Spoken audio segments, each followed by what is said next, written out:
There are three ways that purchase orders can be invoiced in Cobalt Retail. The options are in point of sale, in accounting, and in point of sale with the process transferred invoices option turned on. For the purposes of this video, when we talk about invoices, we are talking about invoices from your suppliers or creditors.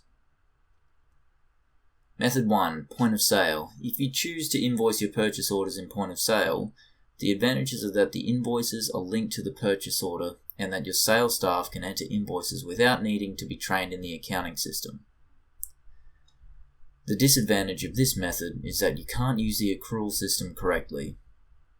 If we look at an example, here we have an order that has already been sent to the supplier. We receipt in the stock in full and suspend the order. We've now received the invoice from our supplier, so we open the purchase order again and enter the invoice details in point of sale.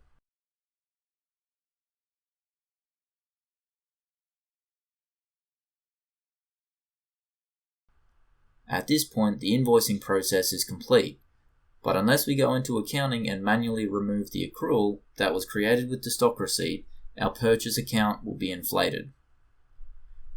P&L reporting can become distorted if accruals are manually removed in scenarios where stock is receipted in a different month to when the invoice is dated. The second method is accounting. If you choose to invoice your purchase orders in accounting, the advantages are that you can use the accrual system. This means that your purchases will be in the same period as the stock movement for the receipt, which allows for more stable profit and loss reporting. Invoicing purchase orders in accounting also allows you to choose the division and prime account you allocate the purchase amount to. The disadvantage of using this method is that the invoice will not be linked to the purchase order in point of sale, and that you will need to review the purchase order to confirm there haven't been any cost price changes since receiving the stock. To give an example, we have received our stock as per the previous method, but once we receive the invoice, we open accounting to enter it. When we select a supplier, we are prompted to choose accruals that apply to this invoice, which we do. As can be seen, we have more flexibility as to which divisions or prime accounts to allocate the invoice against.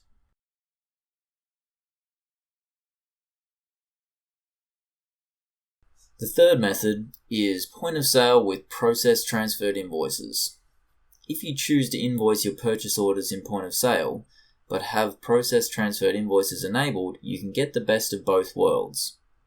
It allows you to link the invoice to the purchase order, but still allows you to use the accrual system and allocate invoices correctly against prime accounts and divisions. The disadvantage of this method is that it adds processing time. To see how this works, if the process transferred invoices system parameter is enabled, we enter the invoice in point of sale. This then puts the invoice in a holding area that can be accessed from the transaction menu. From there, we find the invoice, confirm the details and process.